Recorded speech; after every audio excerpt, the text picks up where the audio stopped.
Preferred by more than 35,000 workers and 1,200 employers, Protect is Australia's leading industry severance scheme and provider of superior income protection insurance.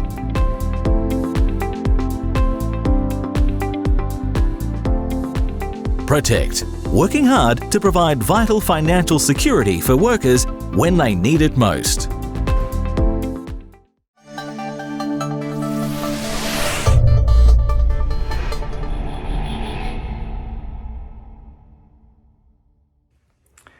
Hi, I'm Michael Connolly, the CEO of Protect, the redundancy fund for electrical workers in Victoria.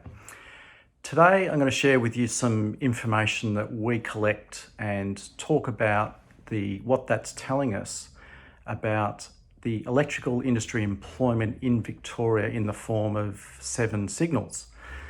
And we've aimed to make this relevant to everybody, so whether or not you're a member of Protect shouldn't matter. So here we go. Firstly, by way of introduction, some things about what we do. We're a redundancy fund for the electrical industry, predominantly in Victoria, but also nationally, as well as for the manufacturing industry. We also do income protection insurance for the electrical industry, amongst others. And something I'll talk about later is also that we provide a counselling service as well, run independently. Now, the information that I'll talk about today, we have a range of data on Victorian electrical workers. So we're a national body, but we will focus today on Victoria. Now, we have 8,000 workers and 550 employers on our database. So that gives us a wealth of information that we can share with you today.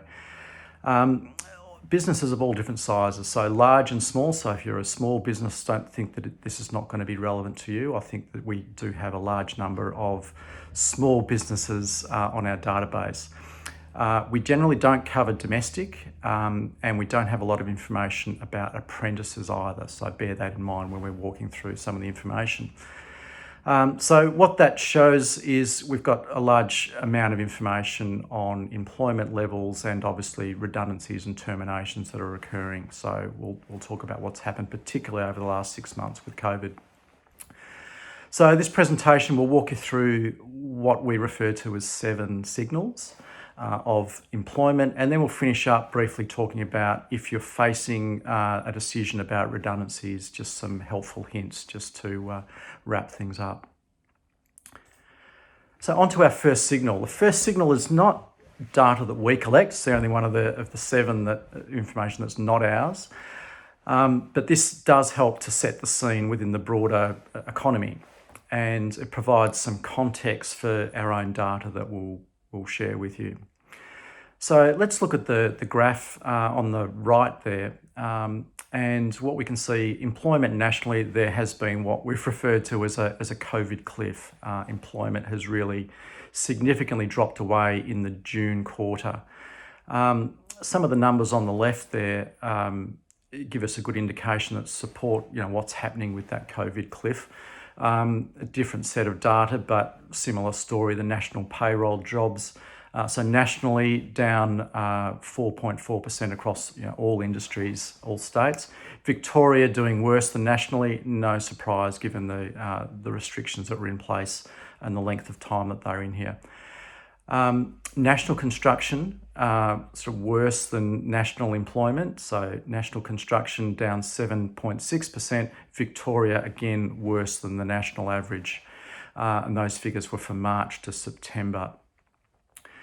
We also know that building work, the value of building work in the June quarter fell in the residential area by 4.7%. So another big drop, but that's fairly early. So that's the June data, not the September data. So different time frame, but heading in the same direction. Something that has flipped around, which is encouraging, is the building approvals for dwellings in Victoria. So went backwards by 10% in the June quarter, but has increased by 10% in the September quarter. So a good signal of some recovery. Doesn't reflect employment yet, but it's a leading indicator of what could happen and what's in the pipeline. So that's the national picture. and a little bit of the Victorian and construction industry picture. But let's have a look at our own data at Protect and what that says about the electrical industry in Victoria more specifically. So signal 2 is the active accounts that we have at Protect. So what we can see from the graph, that the number of workers in employment, there has been a very clear reduction. It peaked in February and has since fallen away by 5.6%. So a significant noticeable change. However, compare that to the broader construction industry in Victoria that we just looked at, where we saw that had fallen by 9.1%. So not as bad in the electrical industry as the construction industry on the whole. The other encouraging thing on the right of the chart there is we can see that that's really flattening. So July to October only fell by less than 1%, which is a more encouraging sign for us. What we haven't seen is a cliff. We haven't seen the COVID cliff that we saw in the earlier chart in relation to the electrical industry in Victoria. And that shows up more clearly on the next chart. But before we leave this one, just notice the bottom of the chart, it starts at 6,600. So it's magnifying the change. So if we turn to the next chart, we've got the same data, but on a different scale. Bottom left there shows that's starting at 0. So with that same data and not magnifying it, that looks like it's a very flat picture. So if we look at this chart in 3 to 4 years' time, it's going to be very difficult to find the impact and pinpoint the impact of COVID. So it's not noticeable yet, I guess, is the proviso. When we're looking at our data, bearing in mind what we do and we don't cover and monitor, have a look at some of the other factors, or consider some of the other factors that are perhaps not showing up in the graph. So if people are working reduced hours, we're still counting them as employed, as they are employed. So it's not a measure of how many hours, whether they're full-time or whether they've had to go back to part-time, or whether they've been using their annual leave during the COVID period. We haven't got any information about redeployment, so whether people have been given different jobs or working on different projects than what they normally would have.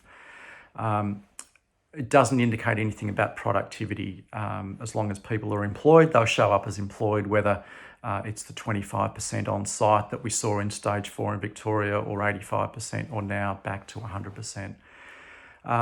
We don't track anything about apprentices, so we don't know whether they're being let go first. And the other thing that's not showing up in this graph also is any redundancies of people who are off the tools, so head office type people, those in service type positions, accountants, HR, IR, those sorts of roles. If they're being made redundant, that's not showing up. So this is specifically about electricians.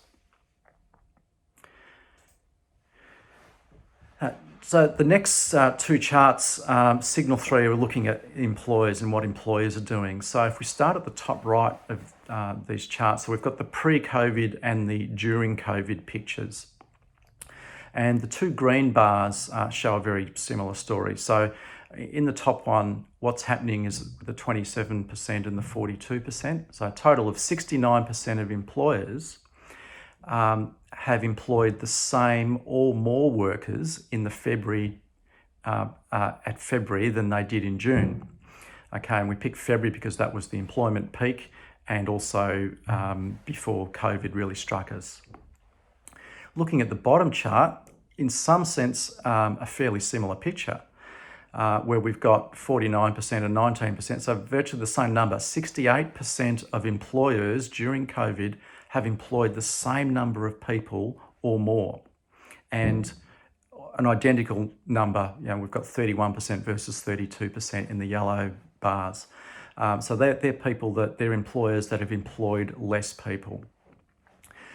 The really significant one on this chart, though, is the fewer number of employers. The 19% used to be 27%. So in a nutshell, what's happening is that employers are continuing to add employees, but fewer employees are doing that than used to. Now, the bigger story is in the next chart with what those employers are doing.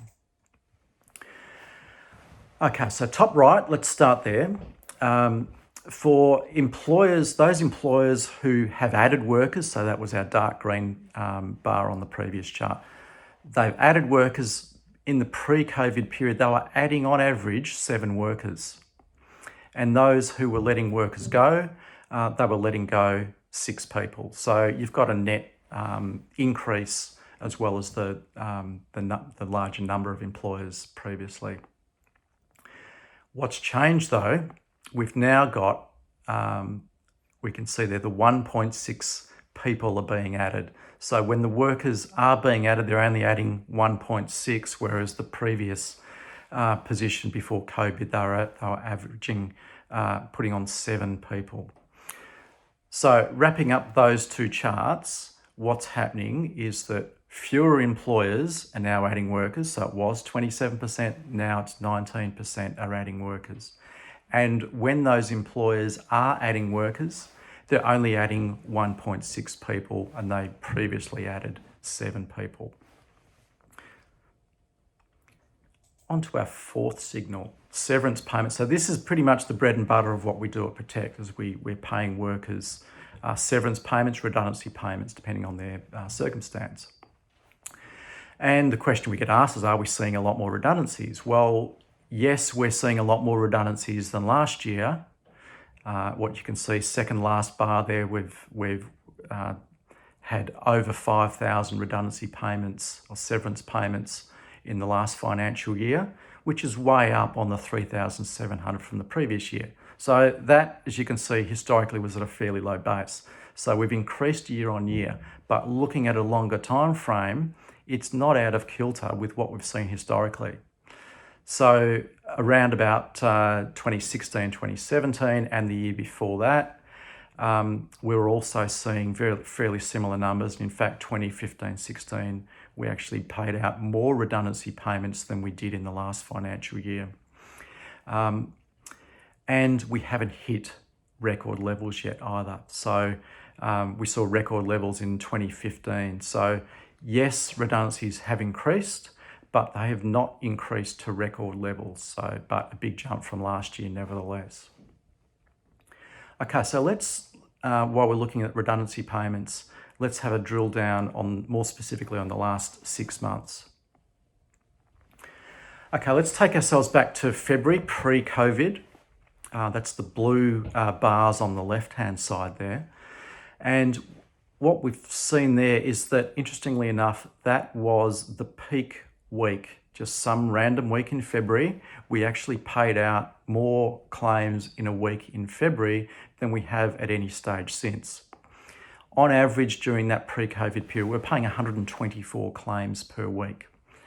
Once COVID hit at the start of April, end of March, we were paying 158 claims on average during that period. So the average shot up, and that was the busiest time in terms of claim payments that we've seen.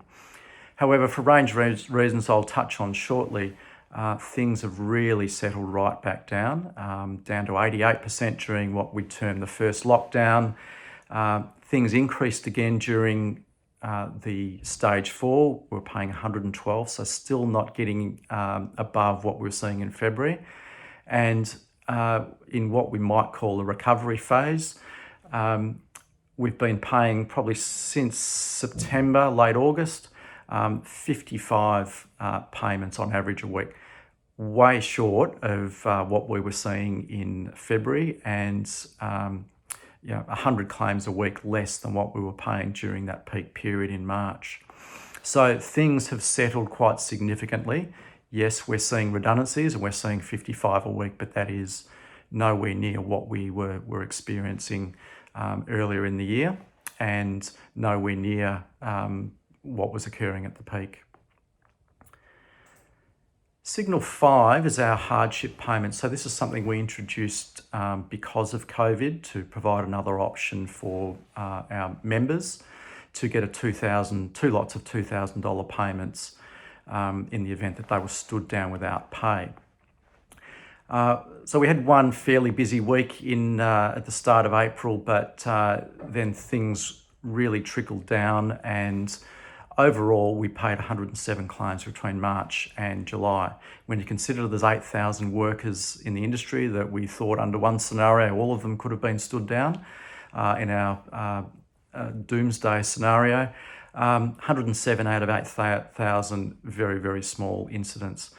Once we hit stage 4, that was when we had restrictions in Victoria with 25% of workers on site for the large sites or 5 people on site for the small sites. We did see a little bit of a pickup, and it has maintained for a couple of months, but has since dropped away in the last month as well. So stand downs have occurred, and stage 4 was the trigger point for that, but they're starting to drop away with those people now presumably getting themselves back into their previous work. Signal 6 is the amount of people that contact us. Now, what's that got to do with employment? Well, basically, it's a very good signal, we think, of the anxiety that's out there that may lead to redundancies. And it's also an indication of concerns about employment, concerns about redundancy, people wanting to check their account balance, etc.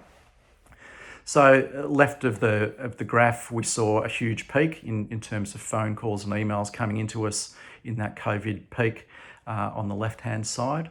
I've also shown on the graph there where the half-yearly statements are mailed out every half year to workers and employers. And the reason for showing that's our usual peak period every year. So we exceeded that in March with a couple of very large weeks, but then you can just see how quickly that fell away. And some of the comments on the left of screen there just show what was behind that. I think the industry remaining open, it was evident that it was going to remain open in that March-April period.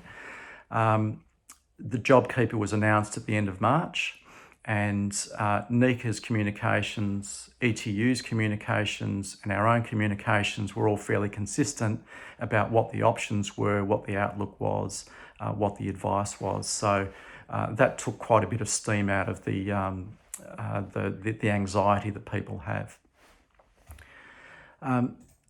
Very similar thing with the website, and we experienced a huge peak. I think it's evident that people go to the website for information before they phone us, which is a good thing, and hopefully they find their information there. But it just shows the level of anxiety that was taking place during that peak period in the end of March. And again, showing our usual peak period of the year. So we're significantly 2.5 times our normal peak occurred in March than what we saw in our usual peak in July. But things have fairly well settled since then in terms of anxiety, and I guess that's reflective of the society more broadly. So the last of our 7 signals is insolvency. Something that we watch for, and I think this is all good news so far. We haven't seen any noticeable change in the debt collection for when employers are providing us with their contributions for their workers. We haven't had any requests for payment plans as a result of this current situation. We haven't seen any change in liquidations or insolvencies. Yes, they occur, but they're not occurring in any different numbers than what we've seen historically, so a good thing. Perhaps there's something that's a bit artificial, some of the other factors that might be covering up or assisting with avoiding insolvencies, which is terrific. Firstly, JobKeeper, but we'd be concerned about March and that being removed. The construction industry largely continuing its work. So the fact that people will continue to operate, cash flow is still coming in, perhaps not to the extent that it was, but it was still coming in. Stand downs were used as an option, we know that, and also employers were asking employees to go on leave or to access their leave as well. And also the Corporations Act, there's some changes there that provided some leniency for the insolvency situation. So all of those things may have combined to shield and protect people from facing insolvency, which is a good thing. So wrapping up our 7 signals, just in terms of what's happened, firstly, nationally, Signal 1, Victorian construction, big decline, but approvals are up, which has got some sort of encouragement for us. Looking at our active accounts, so part 2, Signal 2 was the electrical industry, a slow slide, but it's flattening, not a cliff. Signal 3, employers are continuing to put on staff, but there are much more outs than ins. So it's still occurring, but not to the extent that it was. Redundancies, yes, absolutely, we're seeing them, but they're not at record levels. Signal 5, stand downs, again, they're occurring, but they're starting to disappear. Anxiety levels, Signal 6, the phone calls and emails that we're getting and the website traffic, that has reduced significantly, getting back to normal. And finally, employers appear to be holding up, so insolvency levels are largely unchanged. Just in wrapping up the conclusion for looking forward, we're concerned still about the pipeline of work. We don't have a great deal of information any more than anyone else does about the outlook, but we're encouraged by the fact that there are large infrastructure projects that they still have time to run. The government stimulus projects, both federal and state, and they've used the term shovel ready. The thing to be wary of for the electrical industry is it doesn't mean shovel ready does not mean ready for electricians. So what we might see is some lag in terms of employment. So between jobs, there might be a gap in that pipeline. JobKeeper being removed in March next year, that provides some concern. It could trigger redundancies and possibly insolvencies. Workers will have been relying on their leave during this time, so leave balances will have been diminished, and that might cause some other issues with people being able to take a break or tie themselves over during downturns. So what we're expecting is a continued slow slide, but with some modest peaks to come. So that's our 7 signals and our outlook. I'll just finish up very briefly with some ways that we can help employers and workers where a redundancy might be a possibility for you. Clearly, it's a decision for the employer to make that, and we don't generally advise people whether they should or shouldn't be making workers redundant. But what we're here to do is to make sure that if that decision is made, that we can assist. So some things to be aware of, obviously get a good handle on what the options are as well as redundancies, understand your employment agreements, whether there's a stand down clause that you can rely on, what your rights are in terms of leave arrangements and whether you can force leave upon people. Understand JobKeeper, I think that should be thoroughly understood by now in November. And understand also that your employee consultation obligations that are probably in most agreements. If you're part of this conference, you're probably a NECA member, and therefore get your money's worth out of your NECA membership and use them for your industrial relations advice around this topic as well. And look at the Protect website, protect.net.au, for some employer information sheets, and we've got pages specifically for employers. After a decision is made for redundancies, you can give us a call. If you need someone to assist you, we've got an employer relations manager on our regular number. It is good to give us a heads up so we can avoid delays. So give us a call so that we can help you out with the processing and we get all the right information the first time. We do have a counselling service that is available for all workers, employers, anybody in the organisation can use that counselling service. It's independent of Protect, so we don't get any information other than statistical information. If you're having any difficulties with making your ongoing contribution payments, again, give us a call and we can help you through that situation in the current circumstances. And last of all, just some messages for your employees if redundancy is something that is a possibility. Nobody should be anxious about what their severance balance is. It's available 24/7 if they can log into their account on our website, or we have a Protect Services app, so search for Protect Services in the app stores. Claims can be made via the app or the website. it's also important to get the message out there that the severance benefits are secure if they've been given to Protect already. That's the reason why we exist, to look after that money for this particular circumstance. Counselling is also available not only to the members and employees of your businesses, but also to their families as well, so that there's concerns about anything. Doesn't have to be work-related, obviously. Hardship payments are available. I've mentioned those if people are being stood down without pay, if that's still something that will occur in future. Income protection, another thing that we do, and it's important to note that unlike many insurance policies, that our policy does cover pandemics and specifically COVID-19 after a 2-week waiting period.